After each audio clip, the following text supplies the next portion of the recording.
जयाच्या जनी जन्म नामार्थ झाला, जयाने सदा वास नामात केला. जयाच्या मुखी सर्वदा नाम कीर्ती, नमस्कार त्या ब्रह्म चैतन्य मूर्ती. ಶ್ರೀರಾಮ್ ಸಮರ್ಥ. ಎಲ್ಲ ಆತ್ಮಜ್ಯೋತಿಗಳಿಗೆ ಸಾಷ್ಟಾಂಗ ಪ್ರಣಾಮ ಮಾಡುತ್ತಾ ನನ್ನ ಸದ್ಗುರುಗಳಾದ ಶ್ರೀ ಚಂದ್ರಕುಮಾರ್ ಅವರ ದಿವ್ಯ ಚರಣಾರವಿಂದಕ್ಕೆ ಸಾಷ್ಟಾಂಗ ಪ್ರಣಾಮಗಳನ್ನು ಸಲ್ಲಿಸುತ್ತಾ ಇಂದಿನ 11 ಜೂನ್ ಶ್ರೀ ಮಹಾರಾಜರ ಪ್ರವಚನ, ಸುಖ ದುಃಖಗಳು ಮನಸ್ಸನ್ನು ಅವಲಂಬಿಸಿರುತ್ತವೆ. ಸುಖ ದುಃಖಗಳು ಮನಸ್ಸನ್ನು ಅವಲಂಬಿಸಿರುತ್ತವೆ. ಸುಖ ಆ್ಯಂಡ್ ದುಃಖ both are dependent on the mind. ಸುಖ ಅಂದರೆ ಏನು, ದುಃಖ ಅಂದರೆ ಏನು, ಎರಡು ಶಬ್ದಗಳು. These are two words. We are playing with the words always. ಯಾರನ್ನಾರು ಡಿಫೀಟ್ ಮಾಡಬೇಕು, ನಿಂದನೆ ಮಾಡಬೇಕು, ಪ್ರೂವ್ ಮಾಡಬೇಕು, ರಿಜೆಕ್ಟ್ ಮಾಡಬೇಕು ಅಥವಾ ಅಪ್ರೂವ್ ಮಾಡಬೇಕು ಅಥವಾ whatever it is, mind needs to express through words only. Words ಇಲ್ದಲೇ minds. What is mind? Mind ಸೂಕ್ಷ್ಮ ಇದೆ ಅಂದಮೇಲೆ ಅದೆಲ್ಲಿ ಕಾಣಿಸುತ್ತೆ? ಕಾಣಿಸಲ್ಲ. ನನ್ನ ಒಳಗೆ ಏನು ಭಾವನೆಗಳು ಉಂಟು ಇನ್ನೊಬ್ಬರು ವ್ಯಕ್ತಿಗೆ ಗೊತ್ತಾಗೋದಿಲ್ಲ. ಒಳ್ಳೆ ಭಾವನೆ ಇದೆಯಾ, ಕೆಟ್ಟ ಭಾವನೆ ಇದೆಯಾ, ಲವ್ ಭಾವನೆ ಇದೆಯಾ, ಹೇಟ್ರೆಡ್ ಭಾವನೆ ಇದೆಯಾ. ಬಾಹ್ಯವಾಗಿ ನಾ ಎಷ್ಟೇ ಚೆಂದ ಮುಖಕ್ಕೆ ಡೆಕೋರೇಷನ್ ಮಾಡ್ಕೋಬೋದು, ಒಳಗೇನು ನಡೀತಿದೆ ಅಂತ ಯಾರಿಗೆ ಗೊತ್ತಾಗತ್ತೆ? ಅದು ಯಾವಾಗ ಗೊತ್ತಾಗತ್ತೆ? ಸೂಕ್ಷ್ಮಾತಿ ಸೂಕ್ಷ್ಮ ಆ ಮನಸ್ಸಿಗೆ ಯಾವುದೂ ಆಕಾರವಿಲ್ಲ. ಎಲ್ಲಿವರೆಗೂ ವಾಣಿ ಇಲ್ಲಿಂದ ಬಂದು ವೈಖರಿಯಿಂದ ಶಬ್ದ ಆಚೆ ಬರುವುದಿಲ್ಲವೋ ಅಲ್ಲಿವರೆಗೂ ಏನಾಗುತ್ತಪ್ಪ, you cannot know what is going on in others mind. ಈ ಸುಖ ದುಃಖ ಎಂಬ ಎರಡು ಶಬ್ದಗಳು, ಹೀಗೆ ಎಲ್ಲ ಶಬ್ದಗಳು, ಟು ಡುವಾಲಿಟೀಸ್, ಇದು ಮನಸ್ಸಿನ ಮೇಲೆ ಅವಲಂಬಿತ ಇದೆ. ಯಾಕಪ್ಪ ಅಂದರೆ ದುಃಖದ ಮೂಲ ಎಲ್ಲಿ ಇರುತ್ತದೆ ಎಂಬುದನ್ನು ಮೊದಲು ನೋಡಬೇಕು. ಪ್ರಪಂಚದಲ್ಲಿ ಏನಾದರೂ ನ್ಯೂನ್ಯತೆ ಉಂಟಾಯಿತೆಂದರೆ ದುಃಖ ಆಗುತ್ತದೆ. ನ್ಯೂನ್ಯತೆ means anything is lacking in our world, in our ಪ್ರಪಂಚ. ಆವಾಗ ನಮಗೆ ದುಃಖ ಆಗುತ್ತೆ. ಎಲ್ಲ ಪ್ಲಸ್ ಪ್ಲಸ್ ಆಗ್ತಿದ್ರೆ ಏನು ಅನಿಸಲ್ಲ, ವಾ ವಾ ವಾ ವಾ ಅನಿಸ್ತಿರುತ್ತೆ. ಏನಾದ್ರು ಪ್ಲಸ್ಸಲ್ಲಿ ಒಂದು ಮೈನಸ್ ಆಯಿತು ಅಂದರೆ ನಮಗೇನು ಅನಿಸುತ್ತೆ? ದುಃಖ ಅನಿಸುತ್ತೆ. ಶ್ರೀಮಂತರ ಅಥವಾ ಬಡವ ಸುಖ ದುಃಖಗಳು ಇರುವ ಸುಖ ದುಃಖದಲ್ಲಿ ಇರುವ ವ್ಯತ್ಯಾಸವೇನು? ಒಬ್ಬನ ಹತ್ತಿರ ದುಡ್ಡು ಬಹಳಷ್ಟು ಇರುತ್ತದೆ, ಆದರೆ ಮಕ್ಕಳು ಇರುವುದಿಲ್ಲ, ಆದ್ದರಿಂದ ಅವನಿಗೆ ದುಃಖವಾಗುತ್ತದೆ. ಆದರೆ ಇನ್ನೊಬ್ಬನಿಗೆ ಮಕ್ಕಳು ಇರುತ್ತವೆ, ದುಡ್ಡು ಇರುವುದಿಲ್ಲ, ಆದ್ದರಿಂದ ಅವನಿಗೆ ದುಃಖವಾಗುತ್ತದೆ. ಇನ್ನೂ ಮತ್ತೊಬ್ಬನಿಗೆ ಸಂತತಿ ಸಂಪತ್ತು ಎಲ್ಲವೂ ಇರುತ್ತದೆ, ಆದರೆ ಹೊಟ್ಟೆ ಶೂಲ ಮುಂತಾದ ವಿಕಾರದಿಂದ ತ್ರಸ್ತನಾಗಿರುತ್ತಾನೆ. ಒಬ್ಬನ ಮೇಲೆ ಸುಖ ದುಃಖಗಳ ಯಾರಿಗೂ ಒಟ್ಟಿನ ಮೇಲೆ ಸುಖ ದುಃಖಗಳು ಯಾರಿಗೂ ತಪ್ಪಿಲ್ಲ. ಒಟ್ಟಿನ ಮೇಲೆ ಸುಖ ದುಃಖಗಳು ಯಾರಿಗೂ ತಪ್ಪಿಲ್ಲ. ಫ್ರಮ್ ಕಿಧರ್ से किधर भी जाओ, टुम्बकटू से जाओ, अंटार्कटिका जाओ, दुख और सुख दुख किसी को भी बख्शता नहीं है. Everybody has to face. क्यों? It is our own making. कोई और दूसरी वो कारणीभूत नहीं है इसके लिए. अच्छा होता है तो भी हमारा ही है, और अगर बुरा हुआ तो भी हम ही उसके लिए ರೆಸ್ಪಾನ್ಸಿಬಲ್ है. ಪ್ರಪಂಚದಲ್ಲಿ ಕಡಿಮೆ ಬಿದ್ದ ವಸ್ತುಗಳನ್ನು ಪ್ರಯತ್ನಪಟ್ಟ ತಂದದ್ದಾಯಿತು, ಆದರೆ ನ್ಯೂನ್ಯತೆ ಏನೂ ದೂರವಾಗಲಿಲ್ಲ. ಬಹುತ್ ಕಠಿಣಾಯಿಸೆ ಕಷ್ಟಪಟ್ಟು EMI ತೊಗೊಂಡು, ಅದು ತೊಗೊಂಡು, ಮನೆ ಮಾಡಿದೆ, ಗಾಡಿ ತೊಗೊಂಡು, ಎಲ್ಲ ತೊಗೊಂಡೆ, ಆದರೆ ನ್ಯೂನ್ಯತೆ ಏನಾದ್ರು ದೂರ ಆಯಿತಾ? ಗಾಡಿ ತೊಗೊಂಡೆ, ಏನೋ ಮಾಡಿದೆ, ಆದರೆ ಗಾಡಿ ಹೊಡಿಲಿಕ್ಕೆ ಪೆಟ್ರೋಲ್ ಜಾಸ್ತಿ ದುಡ್ಡು ಮಾಡಿದೆ, ಹೊರಗಡೆ ಹೋಗ್ಲಿಕ್ಕಾಗಲಿಲ್ಲ. ನನಗೆ ಡ್ರೈವಿಂಗಿಗೆ ಬರೋದಿಲ್ಲ ಅಂದ್ಕೊಂಬೋಣ. ಅಥವಾ ಮನೆ ತುಂಬ ಸಾಮಾನಿದ್ದಾವೆ, ಅದರ ಮಕ್ಕಳಿಲ್ಲ, ಅದನ್ನು ಅನುಭವಿಸ್ಲಿಕ್ಕೆ ಪ್ರಾಪರ್ಟಿ ಇದ್ದರೂ ಅನುಭವಿಸ್ಲಿಕ್ಕೆ ಯಾರೂ ಇಲ್ಲ. ಏನು ಮಾಡ್ತೀರಾ? ಅಥವಾ ನ್ಯೂನ್ಯತೆ ಯಾವತ್ತೂ ದೂರ ಆಗುವುದೇ ಇಲ್ಲ. ನಾವು ದುಃಖಗಳ ಮೇಲೆ ಮೇಲಿನ ಮೇಲೆ ಉಪಚಾರ ಮಾಡುತ್ತೇವೆ. ಯಾಕಪ್ಪ ಅಂದರೆ ಈ ದೇಹ ಏನಿದೆಯೋ ಇದು ಜಡ. This is what is inert, ಜಡ. ಇದು ಘನ ಅಂದರೆ ಏನಪ್ಪ? ಇದಕ್ಕೆ ತಂದು ಚಲನವಲನ ಇಲ್ಲ. ಇದಕ್ಕೆ ಚಲನವಲನ ಕೊಡೋದು ಒಳಗಿನ ಶಕ್ತಿ, ಚೈತನ್ಯ. ಹೀಗೆ ಕೈ ಮೇಲೆ ಮಾಡಬೇಕು ಅಂದರೆ, ಹೀಗೆ ಪಿಳಿಕಿಸಬೇಕು ಅಂದರೆ, whatever work has to be done, the energy has to come forth to raise the hand, to sit, everything. The dynamic force or energy is required to this body. So ಇದಕ್ಕೇನು ಗೊತ್ತಾಗ್ತಿಲ್ಲ. ಇದಕ್ಕೆ ತಿಳಿಸೋದು ಯಾರು? ದುಃಖ ಆಗ್ತಿರೋದು ಯಾರಿಗೆ? ದೇಹಕ್ಕಲ್ಲ, ಮನಸ್ಸಿಗೆ. Mind is feeling all the emotions and it is cot up in that mental world. ಅದಕ್ಕೆ ಅವ್ರು ಹೇಳೋದು. ಏನು ಹೇಳ್ತಾರೆ ಶ್ರೀ ಮಹಾರಾಜರು? ಎಲ್ಲರೂ ಸೇರಿ ನೋಡೋಣ. ರೋಗ ಇರುವುದಲ್ಲಿಯೇ ಔಷಧ ಹಚ್ಚಿದರೆ ಅದರ ಉಪಯೋಗವಾಗುತ್ತದೆ. ರೋಗ ಎಲ್ಲಿದೆಯೋ ಅಲ್ಲಿ ಔಷಧಿ ಹಚ್ಚಬೇಕು. गलत जगह पे दवाई लगाया तो गलत जगह ठीक हो जाएगा वो. रो कौन रहा है? मन. आयोडीन और टिंचर बैंडेज किसको लगा रहे हैं? इसको. इसको क्या हुआ है? कुछ नहीं हुआ है. रो ये रहा है और इसको लगा रहे टिंचर बैंडेज लगाओ, ड्राई लगाओ. किधर किधर लगाएंगे तो किधर ठीक होगा? इधर हमको मन का रोग हुआ है, मनोरोगा, विचारों का रोग. ये क्या कर रहा है, वो क्या कर रहा है, उसने ऐसा क्यों किया, इसने ऐसा क्या बोला, कौन जीता, कौन हारा, कहाँ युद्ध चल रहा है, इन सब से लेना देना क्या है मन को? इसको क्या लेना देना? ये तो कुछ नहीं है, तो खाया पिया सो गया. तो ये क्यों रो रहा है मन? केओस, इधर इधर पूरा केओस हो गया है, सिग्नल जमा हो गया है, ट्रैफिक जमा हो गया है, कुछ सूझ नहीं रहा है. इसके लिए इलाज किसको चाहिए? मन को इलाज चाहिए. तो किसके पास जाना है मन का इलाज के लिए? फिजिकल डॉक्टर नहीं, भवरोग वैद्य. कौन है वो? सद्गुरुनाथा. सद्गुरुनाथा इसको ट्रीटमेंट करेगा. ये जो भी नट सारे ढीले हो गए ना हमारे, ये सबको टाइट करके वो हमको वापस सही सलामत घर भेजेगा. ಅವ್ರು ಹೇಳಿದ್ರು, ಲೈಫ್ ಎಂಜಾಯ್ ಮಾಡೋಕ್ಕಿದೆ, ಅಲ್ಲಿ ಹೋಗಬೇಕು, ಇಲ್ಲಿ ಹೋಗಬೇಕು, ಆ ಟ್ರಿಪ್ಪಿಗೆ ಹೋಗಬೇಕು, ಕುಣಿಬೇಕು, ಅದು ಮಾಡಬೇಕು, ತಿನ್ನಬೇಕು, ಎಲ್ಲ ಮಾಡಬೇಕು. ಹೌದು, ಆಯಿತು, ಒಪ್ಕೊಂಡೆ. ಎಲ್ಲಿ ಹೋಗಿ ಬಂದ್ರಿ ಟ್ರಿಪ್ಪಿಗೆ? ಸಮಾಧಾನ ಆಯಿತಾ? ಮತ್ತು ಮನೆಗೆ ಬಂದಮೇಲೆ ಬಾಗಿಲು ತೆಗೆದ ಕೂಡಲೇ ನಿಮ್ಮ ಪ್ರಾಬ್ಲಮ್ಸ್ ಜೊತೆಗೆ ಇದೆಯಾ? You are still crying, cribbing. ಮತ್ತು ಟ್ರಿಪ್ಪಿಗೆ ಹೋಗಿ ಬಂದಿದ್ದು ಏನಾಯಿತು? ಅಷ್ಟು ಕ್ಷಣಗಳು ಮಾತ್ರ ನಿಮಗೆ ಅನ್ನಿಸ್ತು. Oh wow, Darjeeling, Nainital, this place, that place, cold, scenic view, beauty ಎಲ್ಲ ಕ್ಷಣಿಕ. ಮತ್ತು ವಾಪಸ್ ನನ್ನ ಮನೆ ಬಾಗಿಲು ತೆಗೆದಾಗ ಆ ಪ್ರಾಬ್ಲಮ್ಸ್ ಎಲ್ಲ ಕಣ್ಮುಂದೆ ವಾಪಸ್ಸೆಲ್ಲ ಟಣ್ ಅಂತ ವಾಪಸ್ ಪಾಪಪ್ ಆಯಿತಾ? ಸಮಾಧಾನ ಎಲ್ಲಿ ಹೋಯಿತು? ನಾನು ಎಲ್ಲಿಗಾರು ಹೋಗಿ ಬಂದಿದ್ರು ನನ್ನ ಸಮಾಧಾನ ಭಂಗ ಆಗಬಾರ್ದು. ಅಲ್ಲಿ ಟೆಂಪ್ರೇಚರ್ ಚಳಿ ತೊಗೊಂಡ್ರಿ, ಚಳಿದಲ್ಲೆಲ್ಲ ಕೋಲ್ಡ್ ಹತ್ಕೊಂಡ್ಬಿಡ್ತು. ಮತ್ತು ನೀ ಯಾಕೆ ಹೋದ್ಯಪ್ಪ ಅಲ್ಲಿಗೆ ಅನ್ನೋ ಪ್ರಶ್ನೆ ಬರುತ್ತೆ. ನೀನು ಪಾಡಿಗೆ ನೀ ಮನೆಯಲ್ಲೇ ಸುಖಿ ಇದೆಯಲ್ಲ, ಅಲ್ಲಿ ಹೋಗ್ಯಾಕೆ ದುಃಖ ಕಟ್ಕೊಂಬಂದೆ. ಸೊ ಮನಸ್ಸು ಎಲ್ಲಿಂದ ಎಲ್ಲಿಗೂ ಹೋದರೂ, ಎಲ್ಲಿವರೆಗೂ ಅದಕ್ಕೆ ಆಂತರಿಕವಾಗಿ ಸಮಾಧಾನ ಇಲ್ವೋ, it will find not peace anywhere in this world. It will be always chattering. ಯಾರ ಸಹವಾಸ ಮಾಡುತ್ತೇವೆಯೋ ಅದರಂತೆ ನಮ್ಮ ಮನಸ್ಸಿನ ಮೇಲೆ ಪರಿಣಾಮವಾಗುತ್ತದೆ. ಯಾರು ವಿಷಯಿ ಜನ, ಅವರಂತ ಗಾಸಿಪ್ ಮಾಡೋರು ಜನ, ಅಥವಾ ಕಾಲಹರಣ ಮಾಡೋವಂಥ ಜನದ ನಾವು ಸಹವಾಸ ಮಾಡಿದ್ರೆ ಅವ್ರ ಥರನೇ ನಮ್ಮ ವೃತ್ತಿ ಆಗ್ತಾ ಹೋಗುತ್ತೆ. ನಮಗೂ ಹೊರಗಡೆ ಹೋಗೋದು, ತಿನ್ನೋದು, ತಿನ್ನಿಸೋದು, ಸುತ್ತ ಹೊಡಿತಾನೇ ಇರೋದು. We will be addicted to that. I like an addiction. ಸಂತರು, ಸತ್ಪುರುಷರದ್ದು ನಾವು ಸಹವಾಸ ಮಾಡಿದ್ರೆ ಅವ್ರ ಸಹವಾಸದಲ್ಲಿ ಯಾವಾಗಲೂ they will be always keep on guiding and guiding guiding. Always they will bring back the mind to the source. ಪರಮಾತ್ಮನ ಕಡೆ ನಮ್ಮ ಧ್ಯಾನ ಹೊರಡಿಸ್ತಾರೆ, ಪರಮಾತ್ಮನ ಬಗ್ಗೆ ಹೇಳ್ತಿರ್ತಾರೆ, ಪರಮಾತ್ಮನ ಕಡೆ ಕರ್ಕೊಂಡು ಹೋಗ್ತಿರ್ತಾರೆ ಅವರು. ಅವಾಗೇನಾಗುತ್ತೆ, ನಮ್ಮ ಮನಸ್ಸು ಅದರ ಕಡೆ ಹೋಗ್ತಾ ಹೋಗ್ತಾ ಹೋಗ್ತಾ ಏನಾಗುತ್ತೆ, ಇದು ಬಿಟ್ಕೋತಾ ಹೋದಂಗೂ ಇದು ಕನ್ನಡಿ, ಮನಸ್ಸಿನ ಕನ್ನಡಿ ಏನಾಗುತ್ತೆ, ಶುಭ್ರ, ಸ್ವಚ್ಛ. ಅವಾಗಲ್ಲಿ ಏನಾಗ್ತಾ ಹೋಗುತ್ತೆ, ಸ್ಟಿಲ್ನೆಸ್ ಬರ್ತಾ ಹೋಗುತ್ತೆ. ನಾವು ವಿಷಯದ ಸಹವಾಸವನ್ನು ಗರ್ಭದಲ್ಲಿ ಇರುವಾಗಿಂದಲೇ ಹೊಂದಿರುತ್ತೇವೆ. ಯಾಕೆ ಹೇಳ್ತಾರಪ್ಪ, ಗರ್ಭದಲ್ಲಿ ಇದ್ದಾಗಲಿಂದಲೇ ನಾವು ವಿಷಯದ ಸಹವಾಸ ಹೆಂಗೆ ಮಾಡಿದ್ದೀವಿ? ನಾವು ದುಃಖಗಳ ಮೇಲಿನ ಉಪಚಾರ ಮಾಡುತ್ತೇವೆ, ಆದರೆ ದುಃಖಗಳ ಮೂಲವು ನಮ್ಮ ಮನಸ್ಸೇ ಇರುತ್ತದೆ ಎಂಬುದು ನಮ್ಮ ಗಮನಕ್ಕೆ ಬರುವುದಿಲ್ಲ. ऊपर से दवाई लगे रहे, दवाई अंदर चाहिए, अंदर दवाई पिया नहीं तो क्या फ़र्क पड़ेगा? उधर बाहर कुछ असर नहीं होगा, बॉडी पे असर नहीं होगा, क्योंकि माइंड हमारा ठीक नहीं है.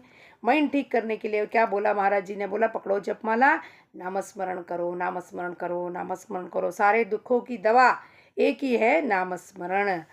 ನಿಜವಾಗಿಯೂ ಸುಖ ದುಃಖಗಳು ವಸ್ತುಗಳಲ್ಲಿ ಇರದೆ ನಮ್ಮ ಮನಸ್ಸಿನ ಮೇಲೆ ಅವಲಂಬಿತವಿರುತ್ತದೆ. सुख दुख वस्तु पे अवलंबित नहीं है. एक चीज़ मेरे पास नहीं है, उसका अभाव हो रहा है, उस वजह से दुख नहीं होता, इधर से दुख होता है. मेरे बाजू वाले के पास में इतना बड़ा गाड़ी है, मेरे पास छोटा गाड़ी है. मेरी देवरानी के पास बड़ा गाड़ी है, जेठानी होकर मेरे पास छोटा गाड़ी है. ऐसा कैसा हो गया? हम बड़ा गाड़ी लेकर आएंगे, पति का दिमाग ख़राब करेंगे, हमारा खुद का दिमाग ख़राब करेंगे. तो दवाई इसको चाहिए. ವಸ್ತುವು ಕಳವಾಗಿ ಹೋದಾಗ ನಾವು ಆನಂದದಲ್ಲಿ ಮಲ್ಕೊಂಡಿದ್ದೆವು. ಆದರೆ ಎಚ್ಚರವಾದ ಮೇಲೆ ವಸ್ತು ಕಳುವಾಗಿ ಹೋದದ್ದು ತಿಳಿದು ದುಃಖವಾಯಿತು. ಅಂದರೆ ದುಃಖವಾದದ್ದು ವಸ್ತುವಿಗೆ ಎಂದಾಯಿತು. जब तक सोए थे पता नहीं चला चोरी हो गई. चोरी जब हो रही थी तो हम आराम से घोड़े बेच के सो रहे थे, वाह वाह बहुत अच्छा नींद आ रहा था. लेकिन जैसे ही पता चला चोरी हो गया वस्तु, तो चिल्लाना शुरू हो गया, चीखना शुरू हो गया, कंप्लेंट किया, ये किया, वो किया. वस्तु मिला नहीं, लेकिन दुख हो रहा है. क्यों दुख हो रहा है? वो वस्तु खो गया हमसे, इसके लिए दुख हो रहा है. ಆದ್ದರಿಂದ ಔಷಧವನ್ನು ಮನಸ್ಸಿಗೆ ಕೊಡಬೇಕು, ದವಾಯಿ ಮನ್ ಕೋ ದೇನಿ ಹೈ. सत्पुरुषರು ಮನಸ್ಸಿಗೆ उपदेश ಮಾಡಿರುತ್ತಾರೆ. सत्पुरुष जो होते हैं, साधु संत रहते हैं, वो मन को बोध करते हैं, वो हमारे देह को बोध करते नहीं है। कभी जाके हम बहुत अच्छा साड़ी पहन के गए, सूट बूट पहन के गए, आओ जी आओ आओ जी आओ, ऐसा नहीं होता है। वो हमारे मन यानी सूक्ष्म शरीर को बोधन करते रहते हैं। ಇಂದಿನವರೆಗೂ ನಾವು ವಿಷಯ ಸುಖಗಳನ್ನು ನಮ್ಮ ಔರಸ್ ಪುತ್ರರಂತೆ ಅನುಭವಿಸಿದ್ದೆವು ಹಾಗೂ ಪರಮಾರ್ಥವನ್ನು ಮಲಮಗನಂತೆ ಮಾಡಿದ್ದೆವು. ಔರಸ್ ಪುತ್ರ ವಿಷಯಗಳು means all this desires and enjoyments attractive जो भी जगमग जगमग दिख रहा है, वो हमारा बच्चा है, हमारा बच्चा है, हमारा बच्चा है करके प्यार किया प्रपंच को, दुनिया को। और परमार्थ भगवान जी को कैसा है, वो क्या है, वो क्या बेटा बोलते हैं उसको, मलमगा। मलमगा मीन्स वो स्टेप सन, सौतन का बेटा कैसे होता है वैसे। अरे रे वो हमारा बच्चा नहीं, वो दूसरे का बच्चा है, दूसरे का बच्चा। ऐसे परमार्थ को हम ऐसा ट्रीट कर रहे हैं। परमार्थ हमारा औरस पुत्र खुद का बच्चा होना चाहिए परमार्थ।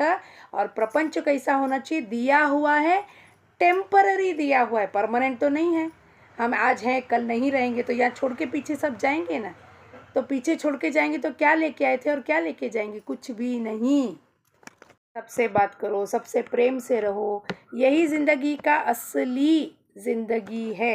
वो एक गाना आया था, खाली हाथ आए थे हम खाली हाथ जाएंगे, बस दो प्यार के मीठे बोल छिलमिलाएंगे, तो हंस क्योंकि दुनिया को है हंसाना, ऐ मेरे दिल तू गाए जा। ऐसा कोई गाना था, बहुत बढ़िया सा। कुछ नहीं लेके आए थे, कुछ नहीं लेके जाएंगे, लेकिन किसी से भी बात करो, प्यार से बात करो, प्रेम से बात करो। आपको सिर्फ 2 मीठे बोल बोलना है बस। ये 2 मीठे बोल के लिए प्रभु रामचंद्र जी ने शबरी के झूठे बेर खाए गए थे, प्रेम के लिए।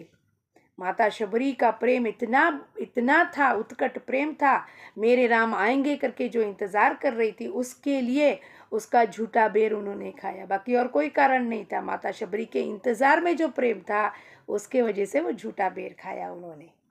ಮಲತಾಯಿಯು ತನ್ನ ಮಲಮಗನಿಗೆ ಉಪದೇಶಿಸುವಂತೆ ನಾವು ಮನಸ್ಸಿಗೆ ಉಪದೇಶಿಸುತ್ತೇವೆ.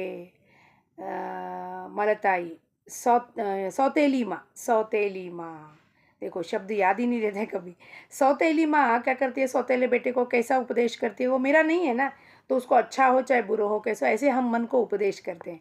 मन को सही उपदेश किया तो गुरु का उपदेश मन को अंदर क्यों नहीं जा रहा है, क्योंकि उसकी बातें हम ऐसे छोड़ देते हैं, सौतेले बेटे की तरह। गुरु का उपदेश भी सौतेले बेटे की तरह छोड़ देते हैं, चलता है जाने दो। लाइफ पूरा एक ने बोला मेरे को, क्या ये लाइफ एंजॉय करने के लिए, कहाँ आप ये सब करती बैठी रहती हैं, ये इस उम्र में क्या, ये कब की बात है, ये जब मैं 30 इयर्स की थी तब की बात है। ये सब अभी लाइफ एंजॉय करने के लिए, क्यों तुमको पागल हो क्या, ये सब क्या भगवान भगवान करके बैठी। मैं बोला कब करेंगे भगवान का, फिर हमारे उम्र में वो रिश्ते में हमारे जीजा जी लगते थे, कब करेंगे जीजा जी, नहीं जब सब दांत गिर जाएंगे तब करेंगे क्या। ಒಂದು ಗರ್ಭದಲ್ಲಿರುವ ಆ ಗರ್ಭಸ್ಥ ಏನು ಇದಿದೆಯೋ ಜೀವ, ಅದು ತನ್ನ ಪೂರ್ವ ಸಂಸ್ಕಾರದಿಂದ ತೊಗೊಂಬಂದಿರೋದಕ್ಕೆ ವಿಷಯದಲ್ಲೇ ಬಂದಿರುತ್ತೆ ಫಸ್ಟು.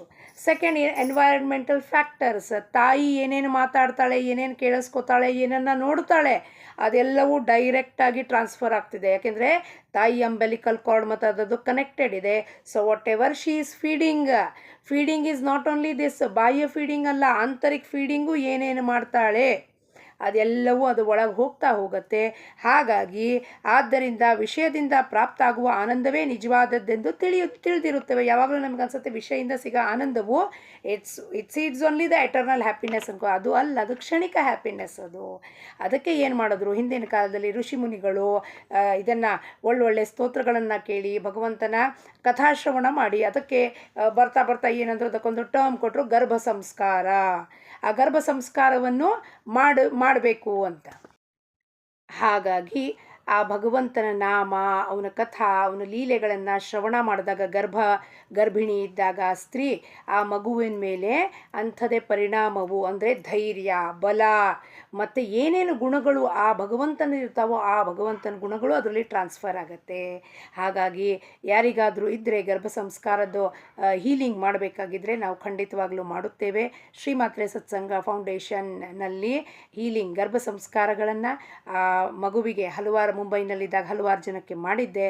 ಅವರಿಗೆ ಒಂದು ಮಗು ಹುಟ್ಟಿರುವುದು ಒಳ್ಳೆ ಸಂಸ್ಕಾರಸ್ಥವಾದ ಆ ಭಗವಂತನ ಒಂದು ವಿಷಯದಲ್ಲಿ ಆಸಕ್ತಿ ಇರುವಂಥ ಮಗುನೇ ಹುಟ್ಟುವಂಥ ಒಂದು ತಯಾರಿ ಆಗುತ್ತದೆ ಅನ್ನೋದನ್ನು ನಾವು ಮೆಡಿಟೇಷನ್ ಮುಖೇನ ಮಾಡಿಸಿದ್ವಿ. ಹಾಗಾಗಿ ಎಲ್ಲರೂ ಬನ್ನಿ, ಶ್ರೀಮಾತ್ರೆ ಸತ್ಸಂಗ .ಫೌಂಡೇಶನ್ಗೆ ಬಂದು ಎಲ್ಲರೂ ಆ ಒಂದು ಅನುಭವವನ್ನು ಪಡ್ಕೊಳ್ಳಿ. I don't claim it, but please do come and feel the difference in your life.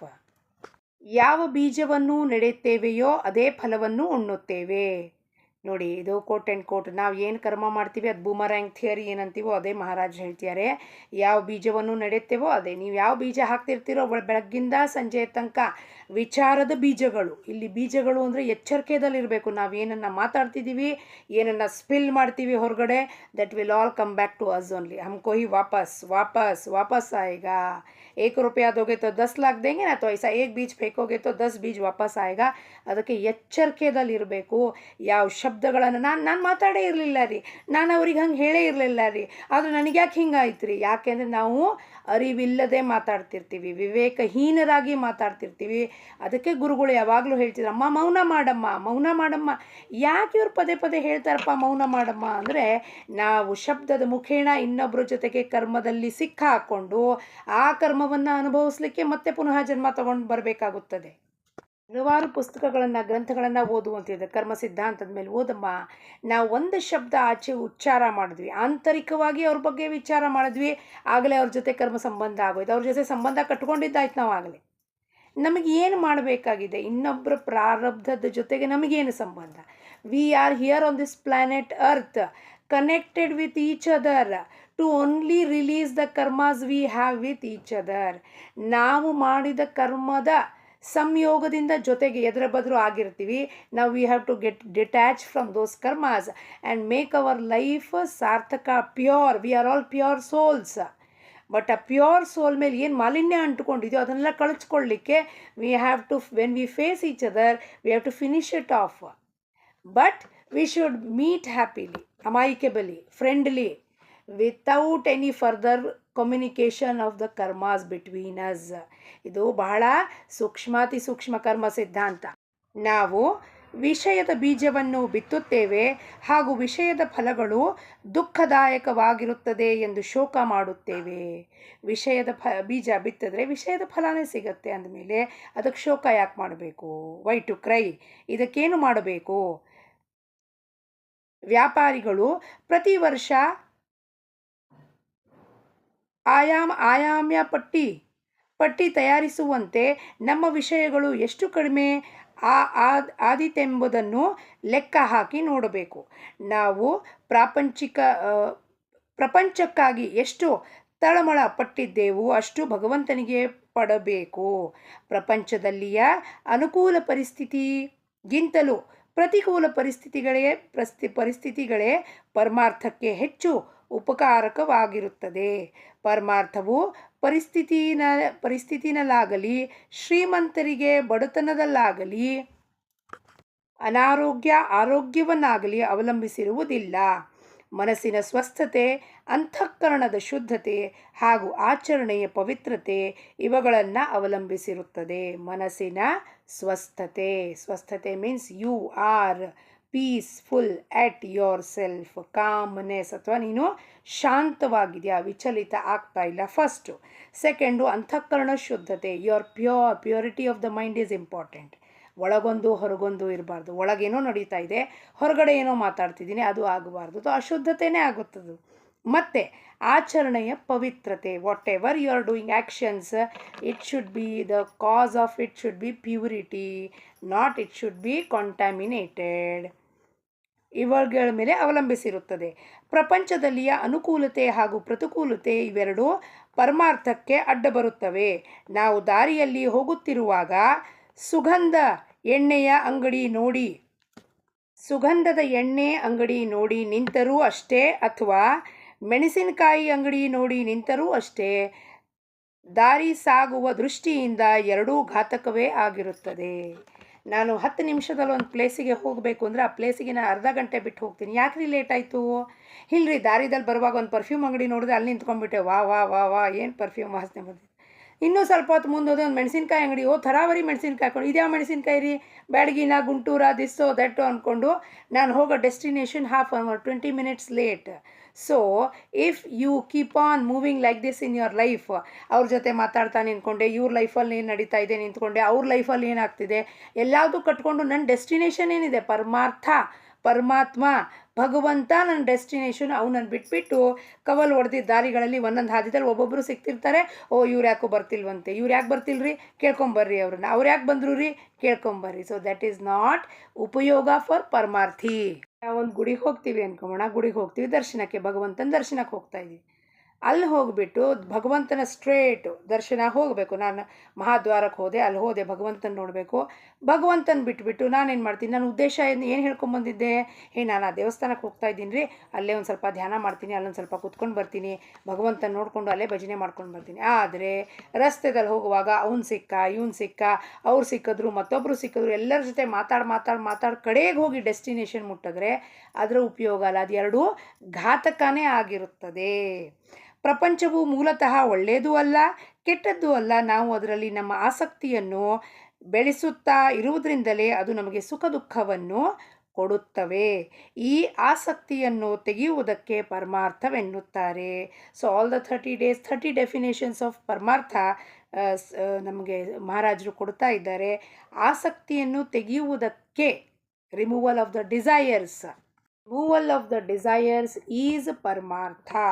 ಹಾಗಾಗಿ ಎಲ್ಲರೂ ಪರಮಾರ್ಥದ ಈ ಒಂದು ದೊಡ್ಡ ಮೆರಿಗೋ ರೌಂಡ್ ಸಂತೆ ಅನ್ನೋಣ, ಒಂದು ಪರಮಾರ್ಥದ ಅಂಗಡಿ ಓಪನ್ ಮಾಡ್ಕೊಂಡಿದ್ದೀವಿ ಅನ್ನೋಣ.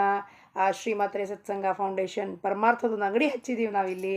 ಎಲ್ಲರೂ ಬನ್ನಿ, ಬಗೆಬಗೆಯಾದ ಸಾಧನೆ ಮಾಡೋಣ, ಆನಂದದಲ್ಲಿ ಪರಸ್ಪರವಾಗಿ ನಮ್ಮ ವಿಚಾರಧಾರೆಯನ್ನು ಎಕ್ಸ್ಚೇಂಜ್ ಮಾಡ್ಕೊಳ್ಳೋಣ, ಭಗವಂತನ ಪಾದಕ್ಕೆ ಎಲ್ಲರೂ ಸೇರೋಣ. ನಿತ್ಯ ಜರುಗುವ ಈ 3 ಬಾರಿ ಸತ್ಸಂಗಕ್ಕೆ ತಮ್ಮೆಲ್ಲರಿಗೂ ಸ್ವಾಗತ.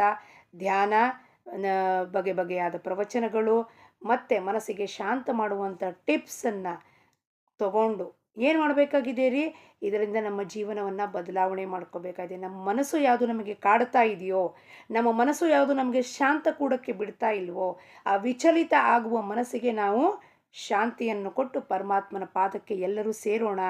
ಹಾಗಾಗಿ ಎಲ್ಲರೂ ಖಂಡಿತವಾಗಲೂ ಬನ್ನಿ ಅಂತ ಕಳಕಳಿಯಿಂದ ಪ್ರಾರ್ಥನೆ.